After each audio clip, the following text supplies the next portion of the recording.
নমস্কার, আশা করি সকলেই খুবই ভালো আছেন। আমার হাতে এই কাগজের টুকরো ও কাপড়ের টুকরো দেখে বুঝতেই পারছেন যে কিছু একটা বানানোর চেষ্টা চলছে।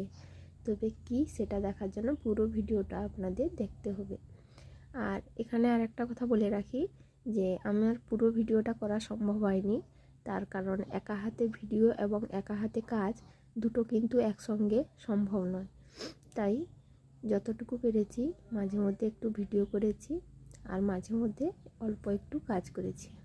কথা বলতে নিজের হাতে কোনো জিনিস বানালে তার একটা আলাদাই অনুভূতি থাকে, তার সঙ্গে মনের দিক থেকে কিন্তু আলাদা একটা আনন্দও থাকে।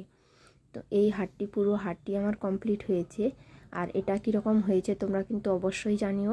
মেয়ে নাচের জন্য এই হারটি বানানো, আর এটা কেরালা কটন শাড়ির সঙ্গে পরবে বলে তাই জন্য হারটা সাদার উপরে লাল ফেব্রিকের কাজ করা। তোমরা কিন্তু অবশ্যই এটি দেখে জানিও কমেন্টে যে কীরকম হয়েছে। আর ভিডিওটি ভালো লাগলে অবশ্যই সাবস্ক্রাইব করো।